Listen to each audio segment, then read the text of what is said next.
Let's start with Monday Night Raw, which is still January 4th, 1999. Episode number, somewhere up here. I take a lot of notes on this show. Number 293. Okay. Here we go. This is a big night. January 4th, 1999. Yes. Hey, I will say this. I remembered, obviously, both of these incidents. Sure. I forgot they were on the same night. I remembered Foley's win is coming earlier. So I remember the main events of both shows and nothing else. There's not much else to be worth remembering, actually. Exactly. Yeah. So I'm still... Okay, you wanted to talk about Raw, but you want me to start? Well, I mean, we can go. Okay. There was a Shawn Michaels tribute video playing when Vince ordered them to cut it off halfway through, much like our show, actually. He came out to the ring with his crew. They were harassing Kane and taping signs to his back. So Vince is ranting about how Shawn Michaels will never appear on his show again when Shawn's on the big screen walking around backstage. He comes out on stage. Vince is ordering his guys to go kill him when Shawn says, "I've got the cavalry with me," and out comes DX. Shawn says, "My contract as commissioner is ironclad. You said on national TV I answered to nobody, not even you. That means I will be commissioner until I resign."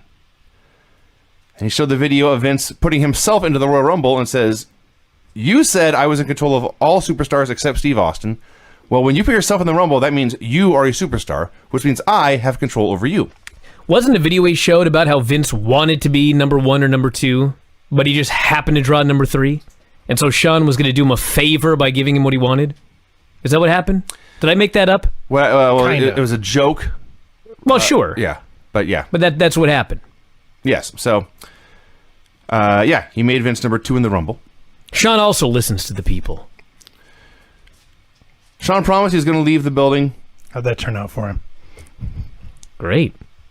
Okay. He's still in business. He's going to bring Vince a surprise, which would drive Vince stone cold crazy. Well, I thought the same thing. Okay. Sleeping very suddenly on a Saturday morning. Stop it, everybody! No more singing. Okay? You got your revenge. Let's stop the singing now. Sorry, that's just what I would rather do. I would rather do karaoke than do the show. No, we must talk about this show. This was an opening segment that was great. It was a great opening segment. It did leave me thinking, boy, this would be perfect for a War Game setup. Too bad they didn't do it. Boy, what I was thinking was, Shawn was great here, and now he's leaving for 3 years. Yeah, that's too bad. I mean, he'll be back here and there, but as a regular character, he is gone for 3 years after this show. Ken Shamrock versus Steve Blackman. Okay, so this is where the show started to suck. And it stayed like this until the end. Now, if you can convince me otherwise, that's mainly why I wanted to do Raw first. Because I cannot figure this out. This match was bad. You're telling me Nitro was... Okay. Well, no, I'm not saying Nitro was good. I mean, it was, but it was every other 1998, 1999 Raw match bad. Kind of. Well, here's my problem with it. Severn comes out, and first off, the fucking ugliest shirt I've ever seen in my life. That's true.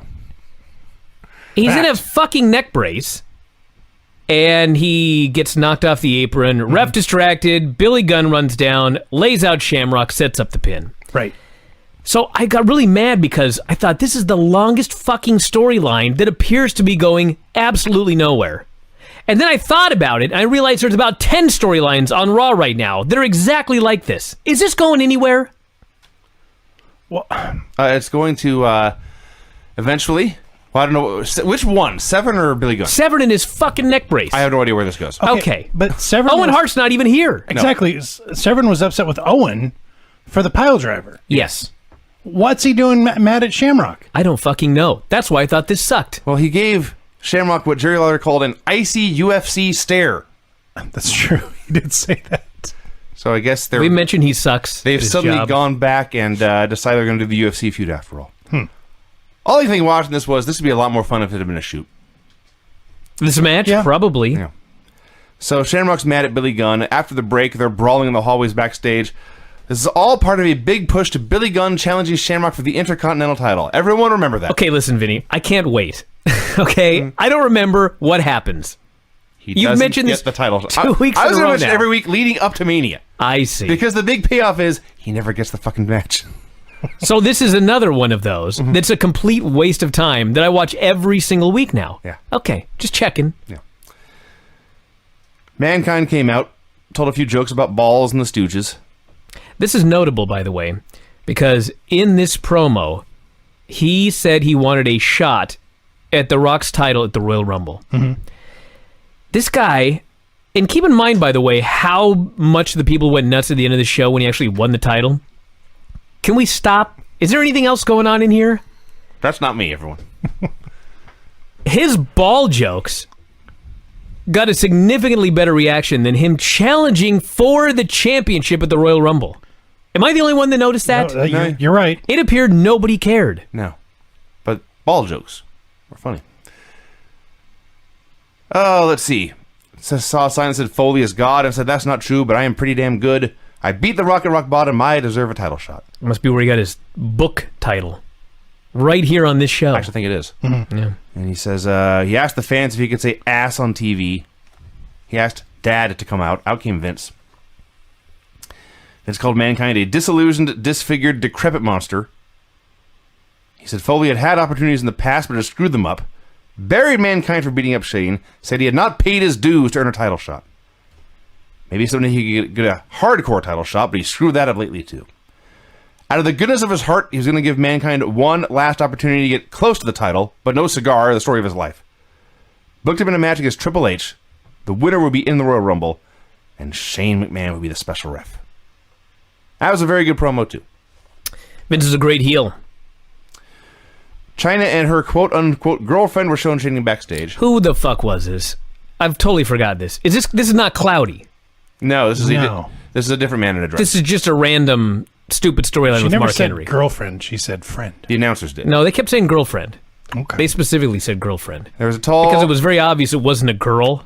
So To by my saying eyes, girlfriend, they were hoping you would be stupid enough to believe Michael Cole. Don't ever do that, everyone. Don't be stupid. enough to No, believe Michael Cole. don't be Michael Cole's wingman ever. Mark Henry versus Goldust. So Chyna comes out with her girlfriend. Unless you're into that. Then. Her girlfriend, they repeated.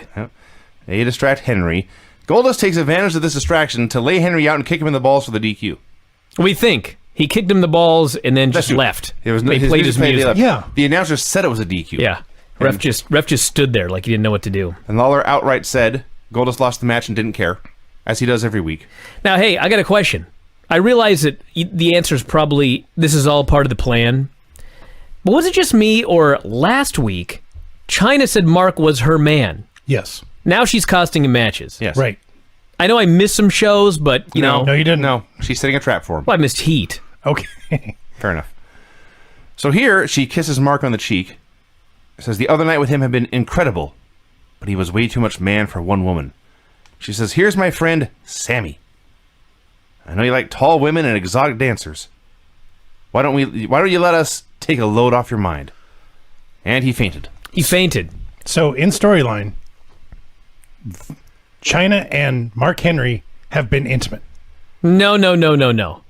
When she said the other night, she was talking about their date I see. that they went on. Are you sure? That makes more sense, actually, Yes. the whole thing considered. Yes. Okay. And he was too much man for her on that date. Yeah. So she's got a friend, and they're going to take a load Right. off his mind.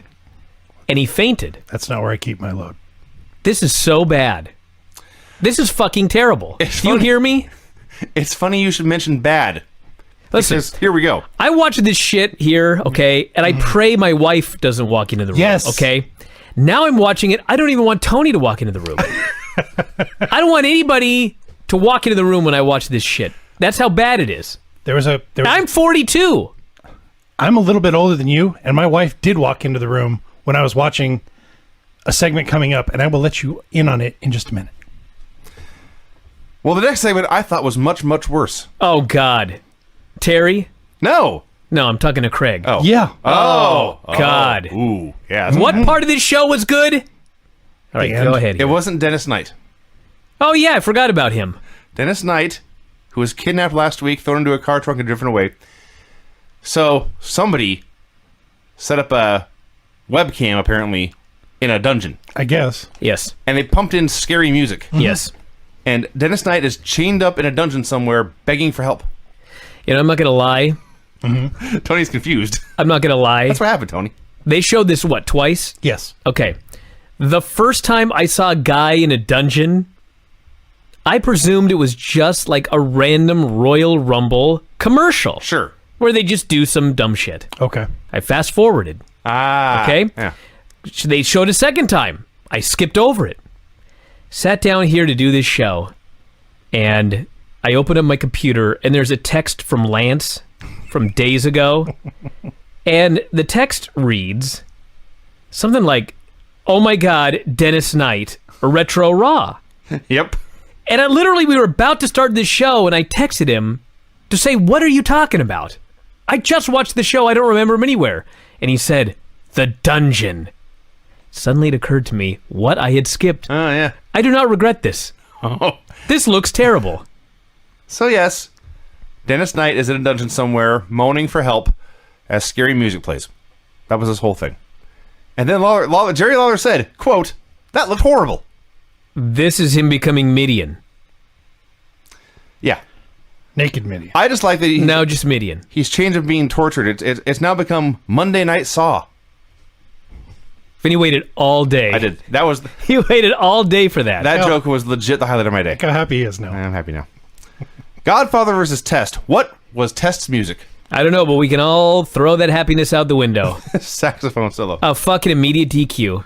Val Venus comes out with a fresh chop print on his chest. They brawl out of the ring. Test throws Godfather into the post for the DQ, which happens in every single match on Raw. How many times have I had to hear Vince Russo go, "Nobody wants to watch wrestling matches"? I wonder fucking why. Every match on this show is a waste of time, except for the main event. No shit, we don't want to watch Test versus Godfather with an immediate DQ. And then Val and Test started brawling. They got separated. They cut back... You know, this Nitro mid-card was so much better than the Raw mid-card. Like, it's not even funny. Legit one of the worst Nitros of all time. Their mid-card blew away the mid-card on this show. I can't agree. You kidding me? These two shows? The Luchador match? With Ray? Yeah! Oh, it sucked. Oh, get it. Worse than Test and Godfather? At least this was short. Oh, get out of here. Triple H versus Mankind with Shane as ref. So they're going back and forth. No incident. And then Hunter does a sunset flip, of all things. And Shane counts as fast as he possibly can, and Hunter wins. Great. They did the heel gimmick right. Great. The heel ref gimmick did his job. So Hunter cuts a promo. So, by the way, the stipulation was the winner is eligible for the Rumble. Correct. The loser, out of the Rumble. Right. Correct. So Foley has been screwed. Mm-hmm. Hunter cuts a promo. Business is business, he says. A win is a win, especially when the World Championship is at stake. I'll take it any way I can get it. And then Shane raised his hand and smiled. And then Hunter says, "But Happy New Year." And he gives Shane a pedigree. Right on his fucking head. He didn't release the grip on the arms. Nope. He just hoisted this guy up and just plunged him right onto his noggin. It's great. He's all yours, he says, and he leaves. So Mankind takes the mic and says, "I learned this move from my high school wrestling coach." He named the coach in the school. Who the fuck was this guy? I don't know what the wrestling program was like in New York high schools. I wrestled. They didn't teach me this. I'm pretty sure this would have been illegal. This was basically the Twister. Yeah. I kind of know what that is, but it was like a Rings of Saturn with a leg grapevine as well. It looked very painful. He threatened to break Shane's shoulder, cursed at one point. Shane is screaming in agony. Mankind demands Vince come out. Vince agrees, and Mankind says, "I don't want my title shot at the Royal Rumble. I want my title shot tonight." And then he holds the mic to Shane's mouth so we can all hear him scream some more. So Vince agrees, and Mankind says, "I also want it no DQ." And Vince agrees to that. And Mankind says, "We got a deal." He releases the hold. He leaves to the crowd. So Vince and the crew tend to Shane. They're helping up with the ramp. He's in agony. Out comes The Rock. Now, hold on a second. So, I liked this segment, but I do have one thing I didn't like about it. Why did they have to pin Mick Foley right before he won the title? Like, you know that we're heading towards Rock and Foley at Royal Rumble, right? Hunter's not going to be the challenger for the title. No. So, aside from the fact that it's Hunter and he's got to pin everybody, Yeah. why did Foley have to be pinned? If there were no stipulation, this is a good reason for Foley to snap. But there was a stipulation. Shane could have called a bullshit DQ and kicked Foley out of the Rumble. Foley wouldn't have been pinned, and Foley still could have snapped, and everything could have been exactly the same. Why'd they have to pin the guy? And McMahon's wanted to humiliate him. Especially given how they gave him the title at the end. Well, that's one of the things they believe in. And they do it all the time. The guy who loses right before winning the belt all the time. Yeah, in the old days, you did that to set up a challenger. Yeah. Here they did it so Hunter could get a win. So Rock comes out. He's appalled. How could you give up so easily, he says. Totally unconcerned that Shane was going to have his arm torn off.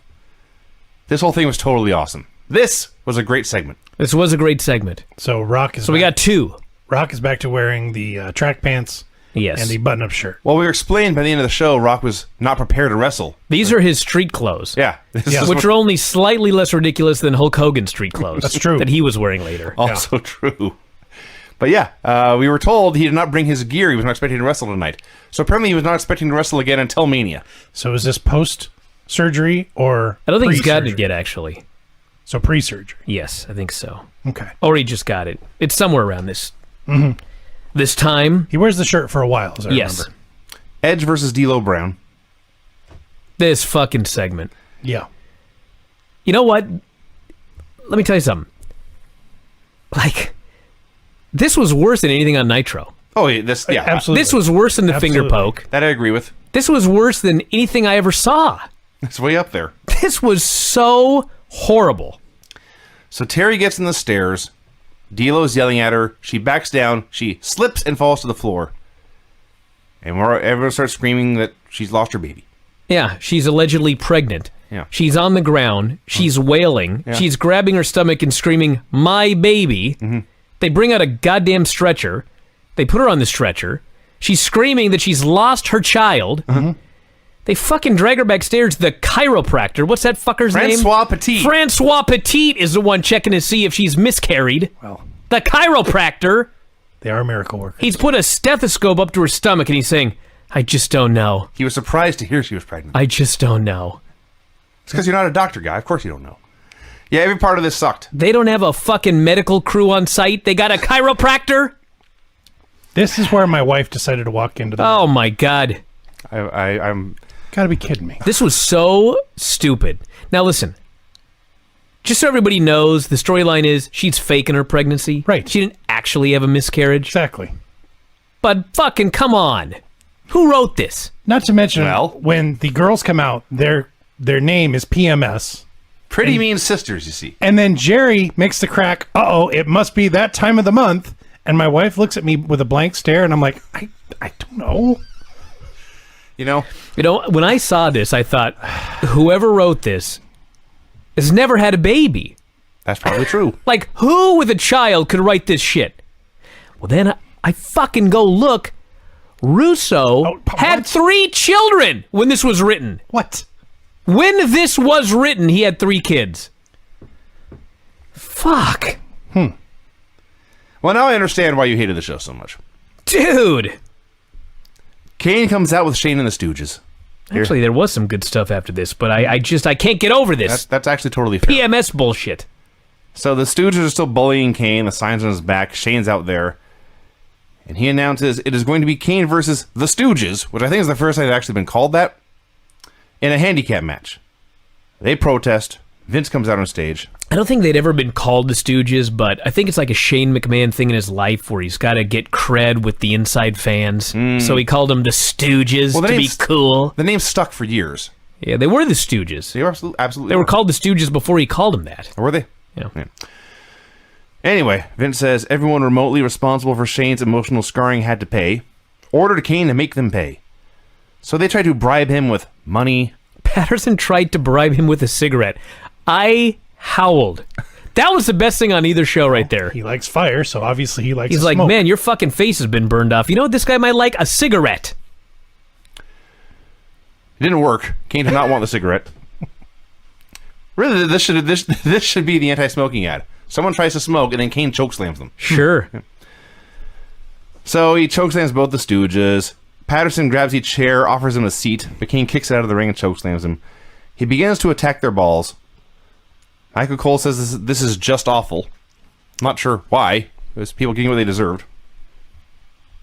But then Kane grabs Shane. And Vince warns him, you'll go back. Because apparently Vince has the power yeah. to keep Kane in or out of the insane asylum. Not sure about the legality of that. By the way, when Kane punted this chair, I don't know where it That went. actually was awesome. I don't know what row of the audience it I landed hope they in. were all paying attention. Patterson goes and gets a chair and he's sneaking into the ring and he lifts it up and Kane turns around and he sets it down and offers Kane a seat. Let's talk. Didn't work. Kane booted this chair. It may still be flying around the arena. Sailed. Yeah. It sailed farther than Lita's fake baby. He kicked it far. And then Briscoe and Patterson yelled at each other Of course they did. because they're the best. They did. And Vince and Shane had a big hug. Back in the dungeon. Was this a different one? Yes. Really? Yes. They actually had made two. It was yes. different but the same, if you know He's what I still chained up. He's still begging for help. Up step the acolytes, who say, it's time. He's ready for you. mean. It puts the lotion in the basket. Basically. Cool. Road Dogg versus Al Snow for the hardcore title. This was good. Yeah, I've said this many times that to me, when I was a kid, I loved going on field trips at school. Sure. So any match where the competitors go on a field trip, Okay. it turns around. This was every bullshit WWE hardcore match you've ever seen. Not a very good field trip. They hit each other with shit. Field trip sounds awful. Let's go to the loading They dock. fall Let's down. hit each other with weapons. They brawl around. And all of a sudden, they go outside in the snow. They were Yeah. fighting in the snow. This became a great match. Yes. They worked their asses off out there in the snow. Al Snow still wearing his bloody shirt from 2 At weeks least, ago. Well, at fuck least that. he was showered this week. That's true. Yeah. He had clean Yeah, skin I'll and give hair. you that. So, inside, they were hitting each other with potted plants and sort of janitorial equipment. Not Mitch. Mitch the potted plant. You don't watch wrestling. I apologize. Who the fuck's Mitch? Mitch the potted plant. Dean Ambrose had a potted plant named Mitch. Oh, Dean Ambrose. That explains it. Yeah. Go ahead, Vinny. Yeah. They go outside. The fire alarm goes off, which is the best part. They're fighting in the snow. The ref's slipping around out there. Road Dogg dumps him in a wheelbarrow, throws him into a wall, leaving tracks in the snow. Thank you for correctly saying wheelbarrow. What did I say? No, you did. Oh, as opposed to wheelbarrow? I Yes. see. Pet peeve. And Road Dogg get a pile driver onto some snow-covered pallets, and then pin Snow In the snow. in the snow. Wow. Trifecta. I'd This was Al Snow's best match of his WWE career up to this point. probably. Name a better one. I am not thrilled watching some of the shots they take to the head here, but Road Dogg's hardcore title reign was really good stuff. Road Dogg is a great hardcore champion. He really is. And Al Snow had a great match here in the snow. Yes. So I give them credit. This was a thumbs up. Road Dogg ran back to the ring and celebrated for everyone. Back in the dungeon, as best I can. Three? As best I can. Well, 3, and I think they totaled 30 seconds. just a complete waste of time. true. I'm pretty sure the Acolytes threw Dennis Knight through a moon door. Not The hell's a moon door? Game of Thrones reference. Oh. Sean Well, says. explain it to all of us geeks that don't watch Game of To Thrones. be honest, I don't watch it either. I've heard of it. What the hell's a moon door? It's a door high in a tower, and you throw a guy out, and he falls and dies. Oh. This is a dungeon, though. Well, they took him up. I see. They took him up to throw him back down? Took him out of the dungeon, took him up a tower, threw him out the moon door. He's dead. Simple. Yeah, I guess. So Sean's backstage with DX. He's saying goodbye. Hunter says, "Here's your keys." Sean says, "Thanks. I'll be right back." And as he steps out the door, Hunter says, "Maybe, maybe not." And the door. So what? They screwed him? Yeah. And Hunter Xbox says, "What goes around comes around." They're in cahoots with the corporation? Apparently, Well, kinda. This is bullshit. this was so weird, and Because he's a total babyface. And they're babyfaces, right? As Yes. far as I know, yeah. So Sean goes to the car. Keys won't open it. He goes back to the door. The door's locked. He bangs on the door. "Guys, you gave me the wrong keys." Reality sets in. He hangs his head. He hears, "Hey, Sean." He turns around, and they go to commercial. Why were DX and the corporation in cahoots? I don't know. Especially when they were enemies again 2 minutes later. Well, Are we sure they were in cahoots? Are we sure this was not an accident? Xbox said what comes around goes around. Or goes around comes around, however it goes. And Triple H said, maybe you'll be back, maybe you won't. Yeah. And he wasn't. And he was not. They seem to know it may not have been cahoots per se, But DX seemed to know Shawn was in trouble if he walked out that door. Yes, but they gave him the wrong key. They gave him the wrong keys. Which means they set him up for the corporation. Yes. This is the stupidest storyline It's really dumb. ever. It's very dumb. Hey, it all ties in because when Shawn came back to wrestle, No. who was his first program with? No, Craig. He comes back in the spring after his back surgery. He's there for another 2 years before he vanishes. Yeah, but who was As a babyface. who was his first match back with? I know that. That's 4 years later, dude. That's what I'm saying. I'm sure they do stuff in the meantime. Okay. This is stupid. You hear me? When they come back from break, Shawn is Dead. doused in blood. His face is lying in the Yeah. hole of a Way to carpet go, shield. Hunter. And X-Pac. Then they show the video of Boschman and Shamrock jumping him. The camera falls down. You can hear Vince yelling and all sorts of violence. And so they take Shawn's whimpering, bleeding body out of the windshield and lay him on a gurney. Shawn Michaels was 29 or whatever he was. And the quote-unquote EMT could not apply a neck brace properly to Shawn Michaels. Well, that's the least of our problems here, dude. So Michael Cole says, the corporation has gone too far. What about DX? They set this guy up to be murdered. This is so dumb. It really is. Doesn't make a lot of sense, no. Mankind versus Rock. Mankind comes out with those assholes to Generation X. Yeah, and the announcers are like, do you think they know what happened to Shawn? Yes. Of course they do. Idiots. So here's where they talked about Rock not being ready and not having his wrestling attire. Lawler also promised this would not be a schmoz. Cole says no, not like the other league. That's because his show was taped, and as everyone knows, Schiavone spoiled the finish. Yeah. Right. But even though it was taped, they had the announcers do commentary live. Aha. So the announcers know what's going on, and so they're doing live commentary for a taped show. Aha. So it's all brawling outside the ring. Rock stops to do commentary. Mankind does some of his own.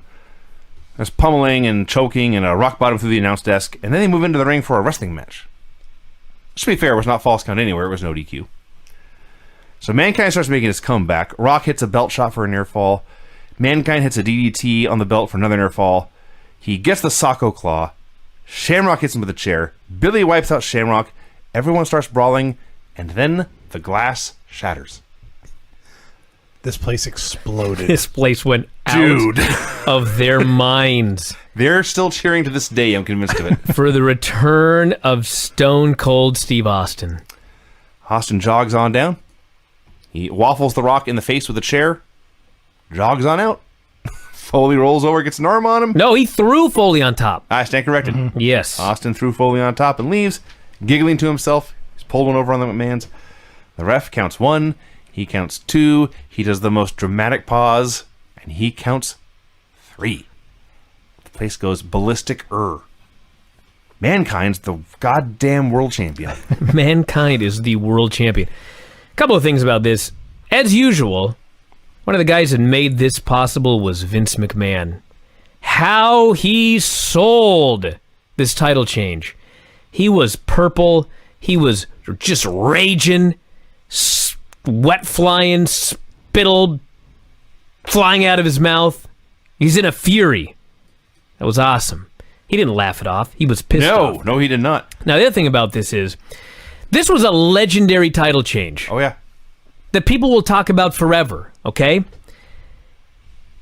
But it was a total bullshit fluke finish. The likes of which we see today on Raw that gets nobody over. Because, like, here's the difference. Up until this point, you had to really be somebody to be the WWE champion. There were very, very few WWE champions. From like 1963 till this day, there's probably what, maybe a dozen, 2 dozen? I'd have to go back. Not that many. Not very many. The point is, because they protected the title so much, Yes. the belt made the man. Yes. So even though Foley got his ass kicked for 99% of this match, and Steve Austin was the one who won the title and threw Foley's body on top to win the belt, and Foley done a job earlier in the show, Foley becoming the champion made Foley for life. Right? Yes. If you did this exact same thing today on SmackDown, whoever won the title, we'd forget about it in 2 months. Yeah. Especially if he lost the title back at the Royal Rumble. It would be a random, nothing happening title change. Everybody would forget. But it's another thing they do where this worked in 1999, and so they've done it every single year for 19 years. Yeah. It's never worked again. You are correct. I would add that the other thing is that I don't think fans expected Mankind to win, but they really... Hell no, they didn't. But they really, really badly wanted him to. Sure. See, yes, the belt made the man, but the man also made himself prior to this to some degree. He was already beloved and over with the people. Well, yeah. So it all worked then. You're right, it definitely would not work now, and they've tried to emulate it and it has failed over and over again. They've tried to emulate so much stuff with Foley and The Rock and Steve Austin, and none of it works. They've been trying to do Austin McMahon since 2 decades now. Dude. I think Do they not watch this stuff again? It's so patently obvious why this stuff worked in 1998 and 1999, and it doesn't work today. But they still try. My favorite part about this title win is that Schiavone drove thousands and thousands of people over to the Millions! other channel. May have not been millions. It was I gotta get It was the a number. lot. It was a lot. Hundreds of thousands. So there's more to love about this. The other best thing, it was not to the back. The celebration went on for a long time. There may have been like one replay and then tons of celebrating. Mankind's music is playing. DX is carrying him around the ring. The corporation is trying to regroup and haul themselves up the ramp. They're promising Rock to get another shot someday. Then they stop. Road Dogg does his spiel. He announces Mankind as world champion, and the celebration starts all over again. And they just keep on partying. And Mankind does a promo, dedicates it to his children, does a lap around the ring, holding his belt. Everyone's just so happy. And it fades to black. And it was amazing. I guess we're going to talk about it at the end, but I brought it up here now. The polar opposites in this show. Because I think I said this. I forgot these happened on the same day. So one program spent the entire time teasing something the fans wanted and then not giving it to them. And the other program spent the entire show teasing something the fans wanted and then surprising it by giving it to them. In related news, one of these companies is dead now. 600,000 people turned the channel when Schiavone made fun of Foley winning the belt in a taped show. That's a lot. So, are we ready for the finish report? Oh! Do we still want to do this? Hell yeah, are you kidding me? I always want to make sure. Brian's a creature of habit. Well, actually, so am I, which is more than the reason. Anyway. Yeah, we don't I want to screw understand. this up.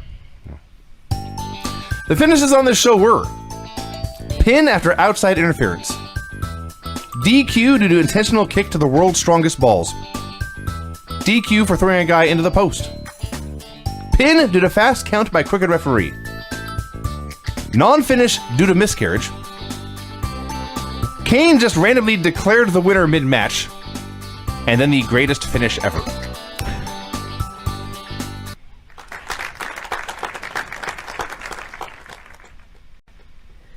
All right, let's do this.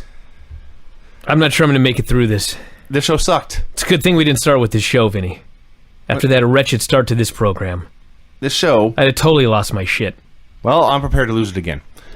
You know what the difference was with this show? Many, but This was memorable shit. Unlike the last 2 months of completely forgettable shit that they've been doing. Right? yeah. What'd they do on Nitro last week? Flair. Did they do something with Flair at the end? What'd they do 2 weeks ago? Probably something else with Flair at the Okay, end. see? Everyone's already forgotten. Who's going to forget this bullshit? Well, no one. No one ever. That's not good, though. When the show began, I knew what show it was going in, obviously. But as it started and it sunk in, I started to feel like depressed and helpless. Like I was about to watch a death and could do nothing to prevent it. And then by the end of the show, 3 hours later, I was like, good. This company deserved to die.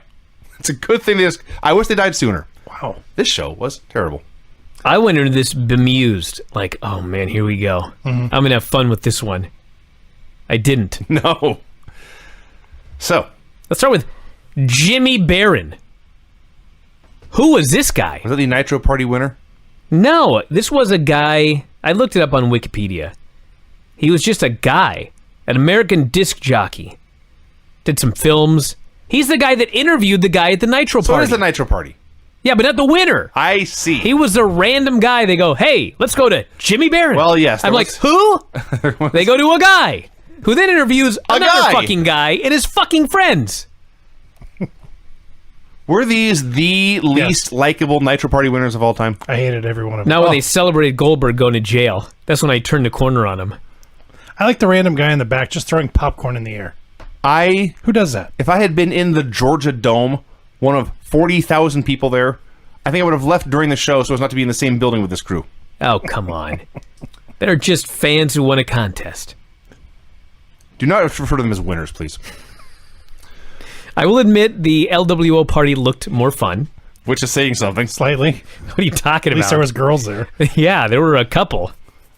Glacier versus Hugh Morris. They said this is the biggest crowd in Nitro history for this show. I actually don't think it was. It was close, but here's my question. Like, I know this is low on our list of worries, or a list of worries. Sure. Why the fuck did Hugh Morris just shave his head for nothing? You hasn't couldn't been- do a damn match. He hasn't been around in months. He just shows up bald for a match with the Glacier. Why is the Glacier funny? Funnier than just Glacier. Well, Hugh Morris squashed the Glacier. He did. There were some shenanigans with Jimmy Hart, and Hugh hit the moonsault on the Glacier and got the pin. Hey, at least we got one high spot, and it didn't go 20 minutes. And by the way, Glacier just back to being babyface? He is? I guess. I thought it was a heel here. I thought it was very obvious he was a heel. Isn't Hugh Morris a heel? He's a babyface. He is? I thought they were both heels. Fucking cares? It sucked. I seriously thought they were both heels. But, hey, Brian, you noted this did not go 20 minutes, and that's true. But do you know what did go 20 minutes? The fucking recap of the Ric Flair thing last week. Yeah. Going back to the birth of Ric Flair in Minnesota and chronicling everything that happened since then in real time. Yes. Over. This just went on and on and on. We get it. He's in charge now. Whip-de-doo. They got 3 hours, dude. You'll be begging for this here in about 5 minutes. At this point, Richard M. Flair, as they called him, he arrives at the building. Well, first they claim we're going to hear from Hulk Hogan later. Mm-hmm. He is retired and moving into politics. And then the Horseman showed up. 20 minutes late, by the way. Yeah. Flair's first day on the job. Fit right in. Yeah. So he's got his family there. He's got Reed and David and Charlotte. Charlotte Charlotte is the last remaining active Nitro wrestler. What, 13 maybe? I'm not going to lie, all right? I spent like an hour trying to figure out if this was actually Charlotte. How? She was 12, Craig. I was close. I said 13. She was 5'11". Yeah. Like, Well, she was wearing heels. I know, but still. I was like, she was as tall as her dad. this has to be Megan. Right? But it wasn't. No, you could tell by her It face. looked just like her. I know. I eventually just broke down and realized that's Charlotte. Yeah. You see, She was a fucking giant. she was a tall young lady. It's true. So, Flair begins to speak. He is cutting the most low-key, almost out-of-character promo you can imagine. Bischoff had a reign of terror that lasted 5 years, he said. I'm calling Bischoff out. It ain't over. No. Threatens to fire him if he doesn't show up. So Eric comes out. Flair says, "You humiliated me in front of my peers like Hulk Hogan and Randy Savage. The easy thing to do would be to fire you. But just like you took me out of the main events and put me in the openers, I am putting you to work for Tony Schiavone at the announce desk. And that means you won't be on TV, so you can cut your pay in half." I just realized you foreshadowed at the beginning of this show what Eric Bischoff did this entire Nitro. Pouted? Yeah. Maybe that's where Sat there and took off his headphones. I got my The difference is Vinny actually adds to the show. Fucking Thank you. Eric Bischoff, what the hell is he going to add to this fucking show? Thank you, Brian. And then, furthermore, Tony Schiavone is so excited Yeah. to have Eric Bischoff in the booth. Yeah, he's his boss. I'm like, why? And then the entire 3 hours, they're begging for Eric to talk. Again, why? I'm like, why? Who gives a fuck? What do you want this fucking geek in the booth for anyway? So then they showed Bischoff firing Randy Anderson after his cancer treatment in front of his kids. Flair brought Anderson out, rehired him, doubled his salary.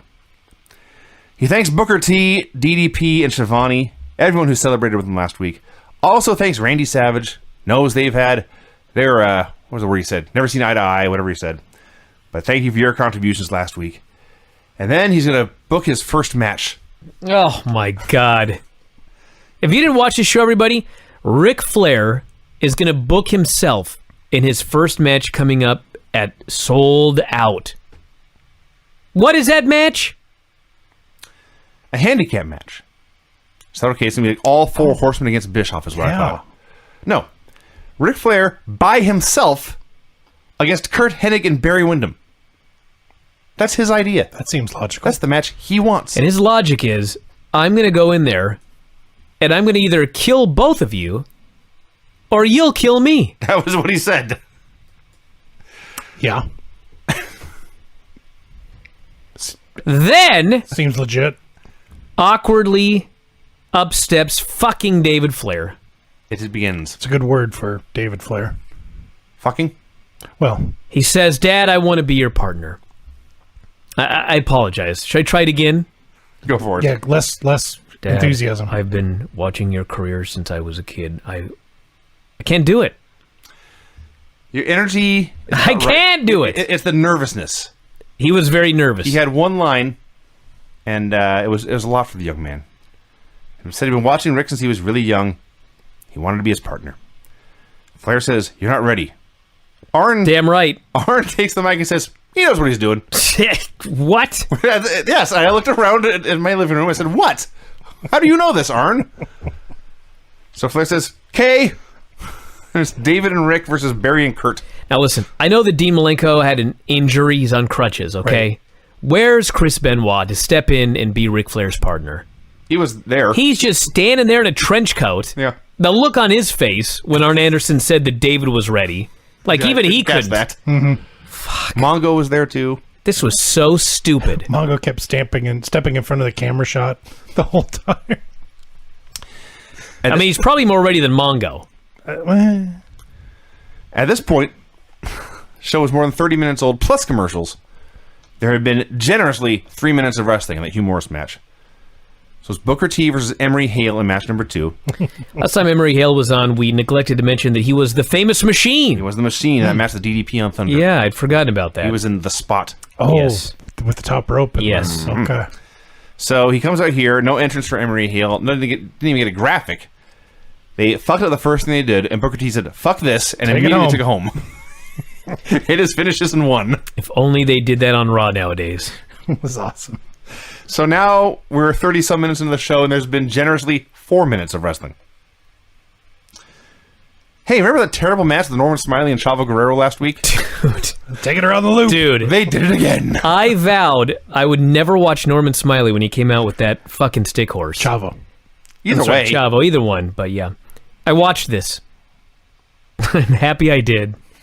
Are you now? This was so fucking atrocious. Rotten. This match was rotten. They had the most incredible botch spot. It was Which one? so incredible. Which one? Chavo goes for a quebrada, a lion salt. Okay. His feet hit the ropes and he just slips Both of them. Both and ends feet. up sitting on the middle rope. Okay? He's just petrified. So what does he do? Like, Norman is expecting a lion salt. Sure. Okay? If you're Norman, this fucking guy fucked it up.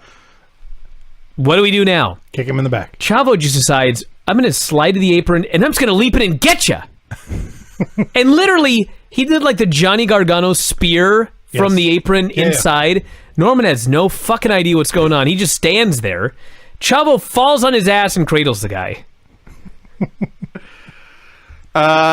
Yeah. I described it as Chavo fucking up a springboard, a DDT, and a roll-up all at the same time. Now, that was the worst point. It sucked really bad before then, too. Everything sucked. Everything in this match sucked. Did you catch Norman doing a key lock on the toe? Kind of. I mean, perhaps this may have been an actual hold. I don't know. I presume. I'm not a grappler. Sure. But it looked dumb. That was the least of our problems, dude. How about when Chavo's going to do a top rope drop kick, but Norman doesn't turn around? Yeah. And so Chavo stands up there for 5 minutes as Norman does his fucking big wiggle. And he jumps off and he still fucks it up. This was appalling. Chavo won with a sunset flip. And then Smiley Sunset beat him flip up finishes afterwards. on both shows. Just Yeah. realized that. Yeah. Why didn't Smiley just win? I don't know. This was terrible. I fucking hated this. This was absolutely terrible. But it was worth watching. Norman Smiley's a trainer at Yeah, it doesn't matter. Fucking Hugh Morris was in charge of developmental. Chris Benoit versus Horace. This wasn't much better. This was on the low end of Chris Benoit matches. He did all he could. He really tried. with Horace. He tried his hardest. So he hits the diving headbutt, and his head hits the shoulder. I watched this carefully several times because he starts selling his head after hitting this headbutt, and then Horace goes on offense again after taking the headbutt. Was he supposed to move and forgot? I think so, because even the announcers, they said, I don't think Benoit got all of that. Yeah. So Benoit says, his mistake, I'm just going to sell it like I missed anyway. Yeah. Eventually, he won with a crossface. And the whole... Benoit didn't even get an entrance. Well, he did not. I always suspect when that happens, there's some careful editing going on. Somebody may have said something uncomfortable. Okay. Or Nitro was just stupid and didn't give their star an entrance. That's also possible. I think that's more likely. Yeah. They cut backstage. Oh, this. Oh, my God. Here we go. That's what I wrote. Here we go. You know what's funny? Actually, I wrote, oh, God, here we go. I remembered the finger poke. I forgot about everything leading up to it. Oh, I remembered this. Well, you did write like 5 books about this. Yes. Just 5 times. Over and over until you got it right. I got an important question here. Sure. Can you not pre-tape shit? And if it sucks, do it again. Well, that would be the point of pre-taping. You know, right? I've said this about stuff too, and you always say, maybe this was the best take. That is impossible, okay? That's impossible. Goldberg's being arrested, okay? Yeah. So, we enter the frame. There's like 5 cops. I can see the script being written in front of me. Yes. Entrance stage middle. There's cops surrounding Goldberg. Yeah. And they're telling him that he's under arrest. So, Goldberg immediately just starts, well, whatever it is, I didn't do it. Everybody in this city knows I do nothing but positive things for this community. Nobody here can take me in for anything. I didn't do it. He doesn't ask, what did I do? No. He's immediately ranting that he's innocent of whatever this might be. He pulled, do you know who I am? Absolutely. He did. He then says, you'll have to shoot me Yeah. with your guns or mace me in order to get me downtown. He told them to bring out all their arsenal. Now listen, I knew that he ended up downtown, okay? When he said that, I was like, did I forget when they maced him? They should have. They had every right to jump on him, beat the snot out of him, and then cuff him and stuff him. He came off like such an asshole. Absolutely. Insists you will have to shoot me or mace me to get me downtown. Now, this goes on, I swear to God, for 5 fucking minutes. The cops say you got to go downtown. I'm not going downtown. You got to go downtown. I'm not going downtown. I'm innocent. I didn't do it. Whatever it is. Nobody bothers to tell him what it is. He just fucking keeps going forever. Mm-hmm. And finally, he just puts his hands behind his back and they cuff him. There was one other officer that... Jack! His He fucking knew buddy he Jack. knew his name. Jack finally was able to talk a little bit of sense into him. And then the next thing you know, they're going downtown. They go downtown. Well, as we shall see, they go to break. The only thing, let me say one other thing. The only thing that I can conclude. Goldberg, like if you've ever heard a Goldberg interview, I mean, Goldberg's the real deal. Sure. He's a straight shooter. He does tons of stuff for kids. He never gets into trouble. Mm-hmm. So they presented him with a script where he is being accused of being, as Hulk Hogan said, a sexual deviant. Okay? Right. If you saw the 24, every day he went to work angry. Yeah. He got this script. He fucking hated every last word in it. And he could not even attempt to deliver this. He knew what utter bullshit this was. That's what happened here. This could not be saved. And it went on forever. Mm-hmm. So after the break, he's still being led outside into the cop car. Kevin Nash arrives to harass the cops. Hey, I got a match tonight. You can't arrest that man. I'm going to wrestle him later. That was his argument. Yes. Clearly not a great law program in Detroit. So the cops drive away with Goldberg. Hogan shows up. Okay, in storyline, we are led to believe Hulk Hogan has abandoned pro wrestling for politics. He's going to run for president. Yes. And try to appeal to people to win a popularity contest to like him and win their votes. Yes. He laughs his ass off at the hero Goldberg being arrested. It's funny how they showed up at the exact same time as Goldberg was leaving. An amazing coincidence that is. I know. And he says, I believe men should be arrested if they're guilty. And he walks by Elizabeth, who's talking to two cops. Actually, what he said was, I'm a politician now. I believe he's guilty. Even better. Chris Jericho versus Saturn. Oh, by the way, for those of you unaware, the actual cop... Jack? No, the police station. Oh, sure. Okay. It's fucking literally across the street. Somebody sent me the Google map drawing the dotted line showing here's the cop shop, here's the dome. Yes. Yeah, it's like it may be a 10-minute slow walk. I think it was 5. Now, walking. They took him away in a car. And he Yes. came back in a car. Yes, Okay. yes. Keeping all that in mind, Tony at one point even on this show says it's across the street. Yes. Because they're idiots. They're complete morons. Well, it was Georgia in January. It's probably not cold. I'm sorry. This is not like on Raw, they're fighting the snow. No. Chris Jericho and Saturn. The wrestling here was really good. Mm-hmm. Probably maybe the only good thing on this entire show. Saturn makes his comeback. He's throwing all these cool suplexes, and Jericho's all doing all this wacky screaming selling, and it's all a lot of fun. So Saturn tries a cabrata again, the cursed move on Nitro today.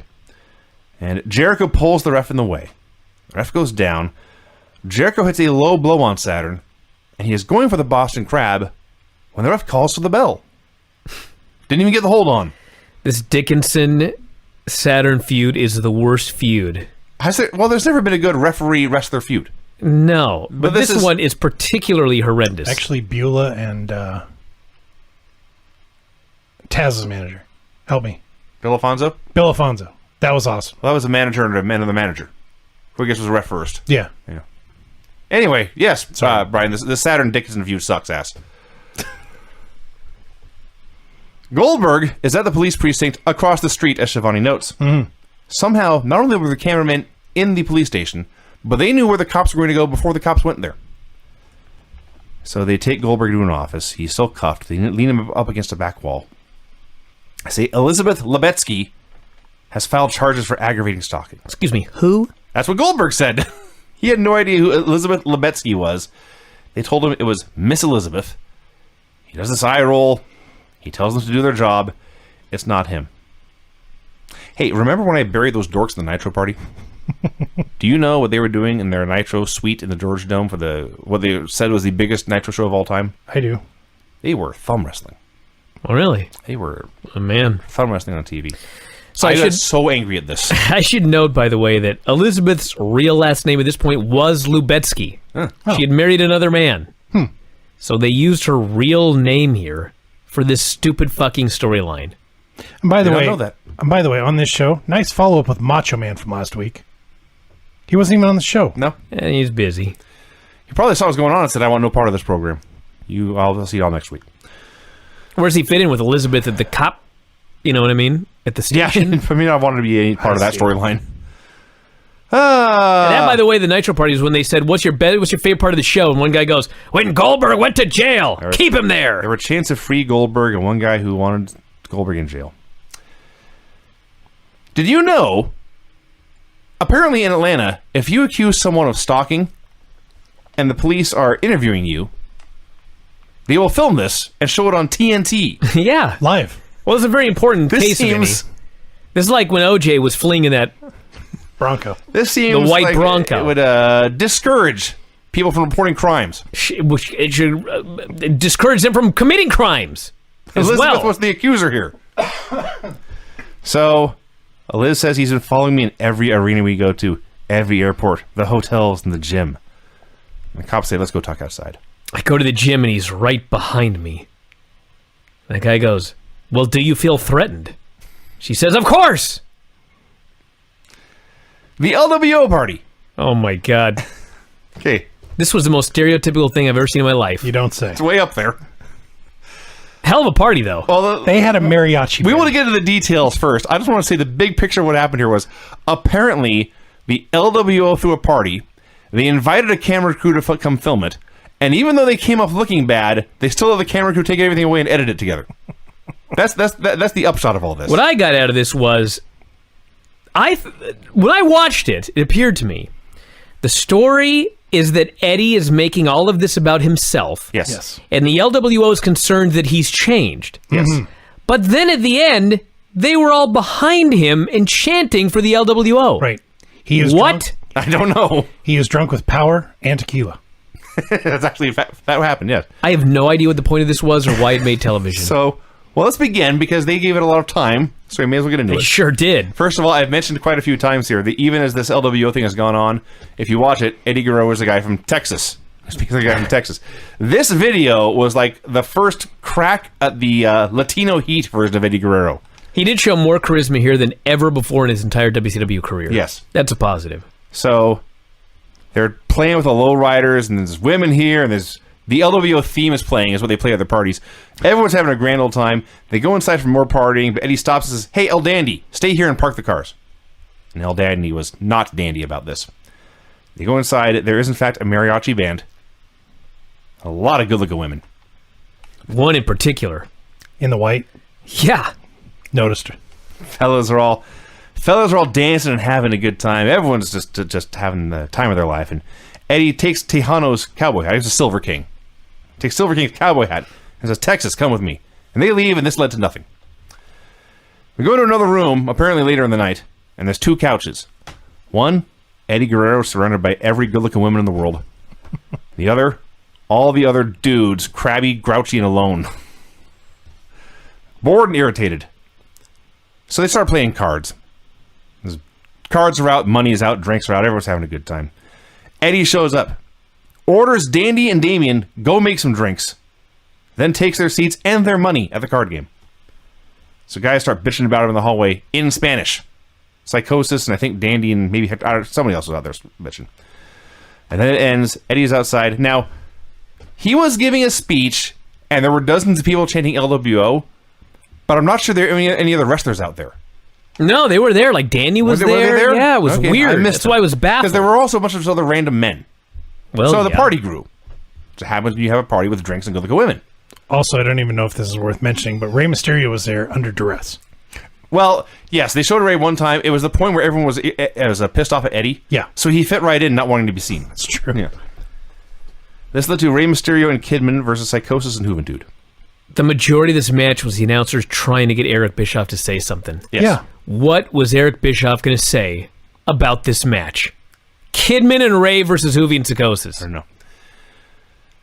So Tony says, this will be a tornado match. There are no tags. This thing. You get in there, and guys stand on the apron and wait for tags. They do some stuff. It was boring. Nobody cared. A four-way broke out. Tony said, there you go. Tornado rules in effect. This was the point. That was the instant where I said, thank God this company died. Get that finger poke coming. I can't wait. Come on, guys. Dude, you got years. I know. So, Kidman accidentally hits Ray with a missile dropkick, and Psychosis is a Tijuana jam for the win. This was shitty. That was fun. I didn't have any problem with it. The finish actually looked like Kidman actually... This sounds great, Craig. This sounds like a great No. finish. The Come on. The finish actually looked like an accident. You know, a lot of those things, the misdirection spot when somebody gets... Maybe it was. Who knows? I have no idea. It actually looked like... If you're saying it looks sloppy and out of control, I agree. I mean, the match was a little sloppy, That's not what I'm saying, but it was but yeah. fun. I enjoyed it. You're saying it looked believable. It looked believable. So Exactly. it made Kidman look like a geek, is what you're saying. Yeah. No, I'm saying... He was an that idiot. The heels got the better of him and outsmarted him. So they're geeks. All right. Can we move on to Goldberg at the precinct? Must we?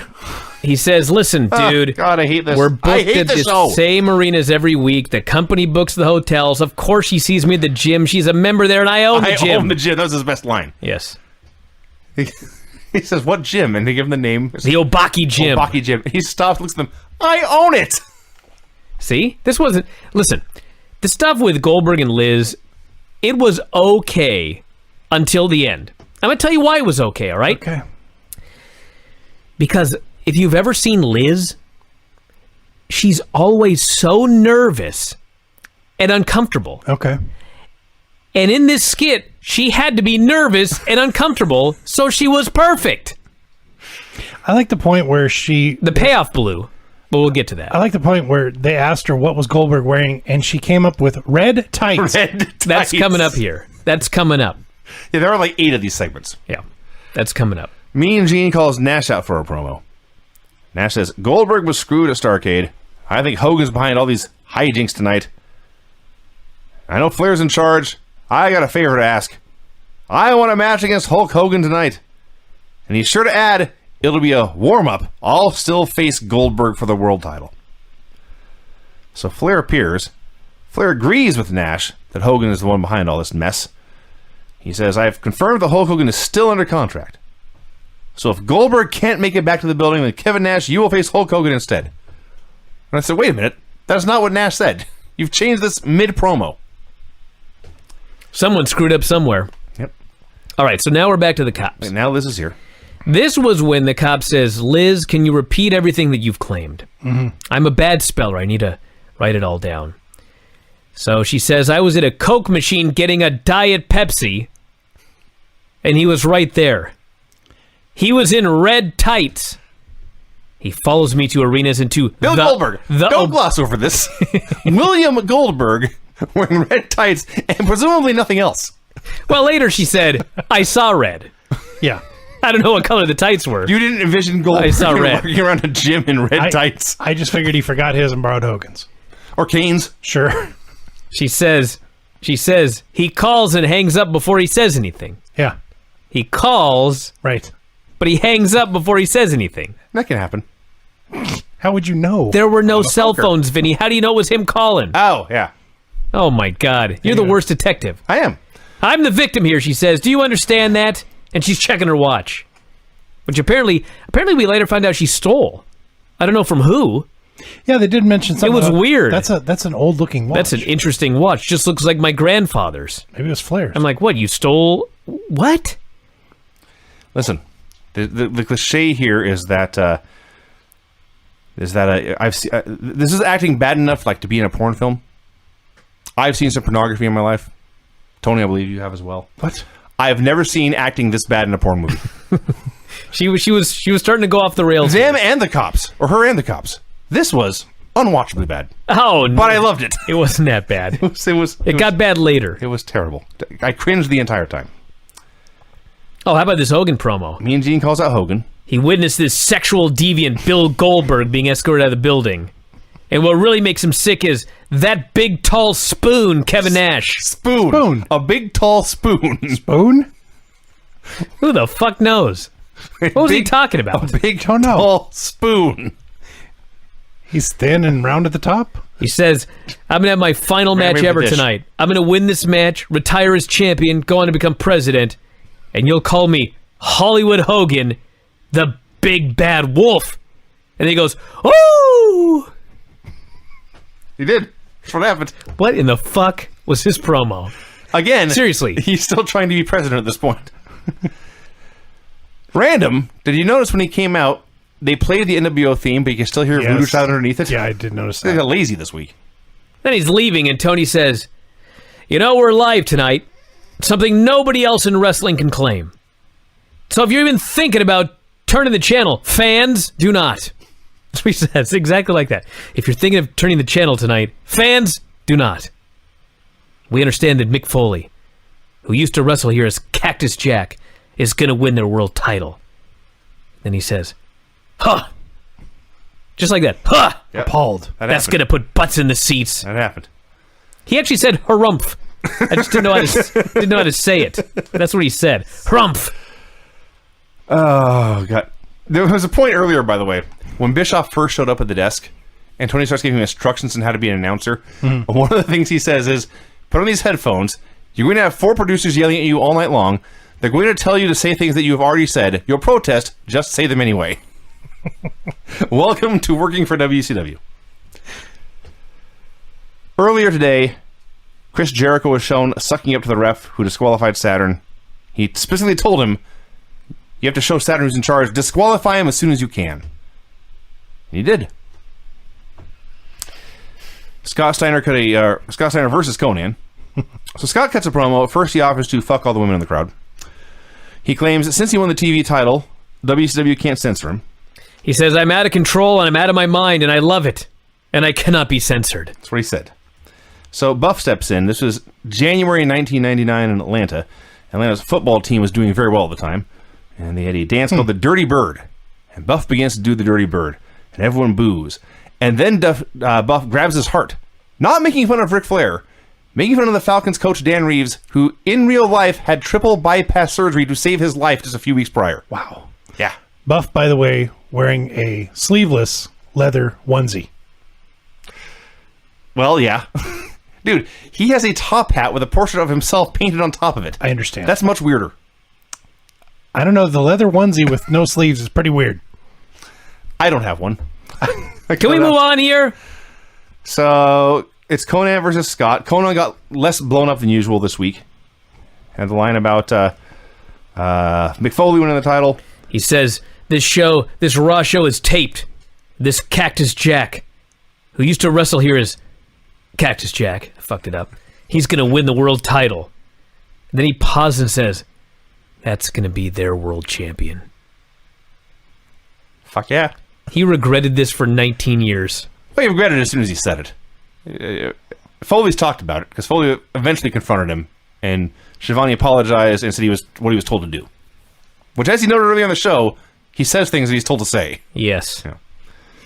Regardless, Kone goes to the Tequila Sunrise. Buff hits the ring for the DQ. And the fake ref runs in, declares Steiner the winner via submission.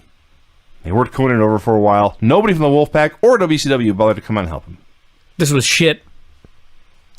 Speaking of Wrath promo.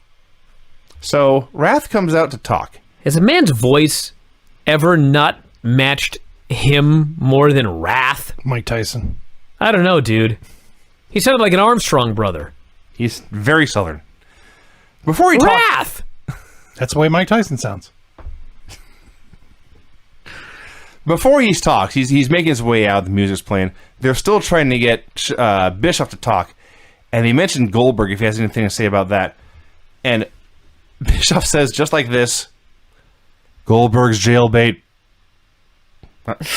Excuse me? What? Do you know what jailbait is, Eric Bischoff? Because I would not use that term to describe Goldberg. So, Wrath says he's been playing through competition for months. I've been playing through competition for months. People want to see a meltdown. There's no competition, even though Nash beat him a month ago. Dares anyone to come fight him. Out comes Bam Bam Bigelow. So you get Bigelow and Wrath. Can you believe that they just made this match out of nowhere on this show?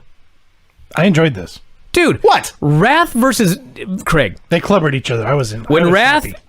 issued an open challenge and Bam Bam Bigelow came out, I was Yeah. like, this should be like the biggest mid-card match that they can promote right now. Yeah, you're right. And they just fucking brought these two geeks out, and they had the most boring match, and nobody cared, and it ended in a DQ. I liked them. Watch them clubber each other. It sucked. So Yeah. they're doing this, and again, Bischoff's been silent for 5 minutes, and then at random he just says, "Prison punk." Like that, he was almost singing it out loud. So, yeah, they brawled everywhere. They were outside for about 8 minutes. They'll have to not count them out, and then finally he did, and it ended. More with Elizabeth. This was where it absolutely just died a death. Like, it wasn't good before, but I was No, it wasn't. I was accepting of it. But this. So they start catching her in her lies. Diet Pepsi had a Coke machine, and one guy thought, no, you told me it was a water fountain. Mm-hmm. Was he wearing red tights or was it black tights? And they started to threaten her with perjury In jail time. and jail time. It is a felony. You've been lying to us. You should go to jail. And Liz suddenly says, you know what? It wasn't Bill. It must have been some other bald wrestler, she says. There are a lot of bald wrestlers, she says. Please apologize to Bill for me. Tell him I'm sorry. That's why Hugh Morris cut his hair. To stalk Liz? No, I was just making a bad joke. Let's cut to the chase. After all of this, Elizabeth has falsely accused Bill Goldberg of aggravated stalking. Sexual deviance. She's wasted the time of a dozen officers. She finally apologizes and says she was wrong. And that's it. Let her go. Yeah. I don't know. I thought it was funny when they cut back to the arena. Tony had the temerity to look surprised. There's no consequences for what Liz did. No. I looked this up on the internet, findlaw.com. What she did was a misdemeanor. Up to a year jail time. Up to. They just let her go. I hated this. This was stupid. This company deserved to die after this. Mm-hmm. At this point in the program, Eric Bischoff began to snore. He could not have been the only one. On that note, DDP wrestled Bryan Adams. Hey, listen. People buried DDP for scripting his matches. But this guy got a decent match out of Bryan Adams. Until the pile driver. More power to the guy. I mean, it sucked. They fucked up the finish. Trying to see what was decent about it. But I mean, per Bryan Adams standards, this was an okay match. I will say this. It's not Paige's fault. They booked him with Bryan Adams and gave him 15 minutes. That's not his fault. There's no way it was 15 minutes. Was it really? No. It was like 5. A long bear hug. Some other stuff. Every few minutes, Bischoff just says something random and not connected to anything. Tony speaks, and Bischoff says, "By golly." Which I guess is something Schiavone says, and he's making fun of him. It just creeped me out. So, Paige fights off interference from Vincent, hits the diamond cutter for the win, and I will say this. People went apeshit when the hero hit his move and won. It was like they were really, really eager to see the stars of WCW go into battle and come out triumphant. Huh. Maybe they're just glad it was over. Also possible. They totally botched that finish, too. Well, Bryan Adams did. They took the cuffs off Goldberg, so we're taking you to the Dome. 30 minutes of TV time in his car to get to the Georgia Dome. 5 minutes away. I hope he can make it. Across the street. So the main event is Hulk Hogan versus Kevin Nash. Hogan comes out in jeans, boots, and a short-sleeved rash guard. Boots with a heel on them. Yeah. Cowboy boots. Yeah. They explain this is his street clothes. Hey, I buy that. The man wears a do-rag every day for the past 30 years. That's true. Have you seen... Anyway. Kevin Nash comes out. First of all, I have seen this as a gift before. The most ridiculous pyro display of all time. It becomes self-parody to the point where there's sparklers and bombs and shooting stars and everything's going on for minutes. And he turns around and looks at it like he can't believe it's going on this long. And then he turns back and points at Hogan and they zoom in. It's still going off. The pyro just goes forever. It was like a finale of a Kiss show. Yes, actually. It was massive. I did not write down all of Buffer's introduction, but I had to note, although he is a native of Detroit, Michigan, his accomplishments and glory in professional wrestling make him a citizen of the world. He's so bad. What? A citizen of the world? Yeah. So Scott Hall comes out. They're buddies now, which actually were by the end of the show anyway. Yep. So Scott Steiner's in Hogan's corner. Scott Hall's in Nash's corner. They all go down there. Fans are chanting for Goldberg as the bell rings. They stall for a minute or two. They do a stare down. Nash pushes him into the corner. And Hogan pokes him in the chest. Nash takes this giant bump. Biggest one he's ever taken. Hogan, I believe in the newsletter, Bryan said it was like he'd been shot by a sniper. And Hogan covers him, and the ref counts 3. Now, of course, I knew all of this was going to happen, so I wasn't watching anything they did. I was only watching the fans. Nash takes his bump, and no one can figure out why. So they all jump up in confusion. They don't cheer. There's like one guy who cheers. Mostly they just all stand up, arms down at their sides. And then the ref counts 3, and they remain standing, arms at their sides, mouths agape. They've just been fucked. All 40,000 of them. This was so hilariously, laughably awful. It was so bad. This was their plan. Yeah, this was in Atlanta, the home of Bill Goldberg. You sold 38,000 tickets to see Goldberg perform. He gets sent to the cops, down to the precinct, and then he rushes back here at the end. So they've just changed the title. They fucked the fans. Hogan's the champion. Now it's Goldberg's chance. And what does he do? Goldberg runs out. He runs wild a bit, hits all his big moves. Nearly kills Nash with a super kick. Yeah. He goes for the jackhammer on Hogan. Now, there's 4 guys out there, so Lex Luger's run out to watch his back. But as soon as Goldberg goes for the jackhammer, Lex turns on him. Lex lays him out.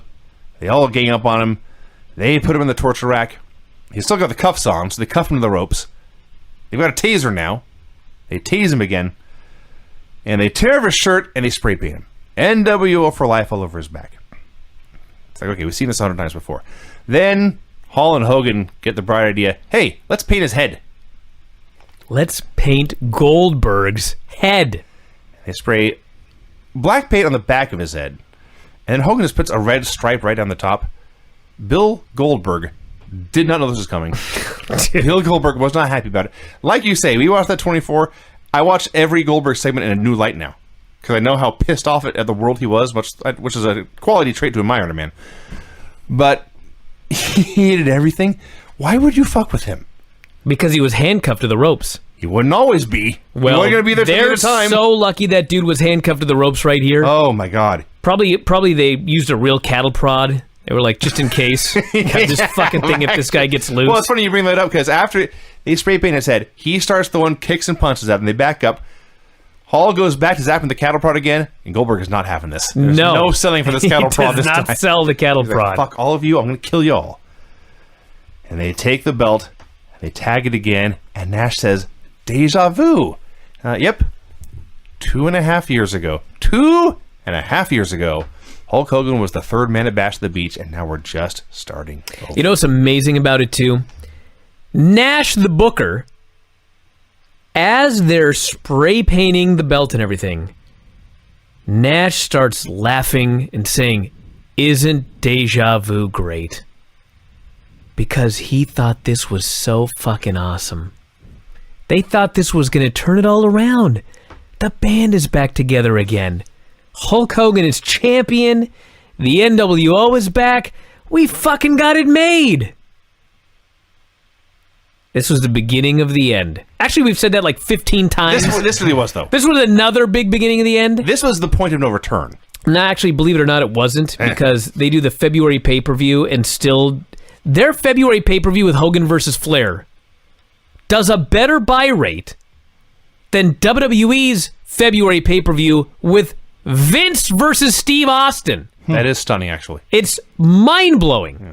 Now, over the next 52 weeks, I think they went from like a 1 point something to a 0.1. So it completely collapses in the next 52 weeks. But yes, this was fucking bullshit. It was a horrible show, and it sucked. The best thing is, Nash didn't have to really drop the title. He beat Goldberg, and yeah, they squandered it. And then Hogan didn't beat Goldberg. He was given the title. Yes. So they squandered the end of the streak. They did that too. And the title, because Nash doesn't care about it. And and Nash could beat Goldberg, but Hogan couldn't, and was given the title. Everything about this was stupid. There's nothing positive to say about any of this. No, this absolutely sucked. Terrible show, everybody. A miserable television show. Horrible. I can't imagine anyone ever watched again, to be honest. 2 more years. 2.5. Man.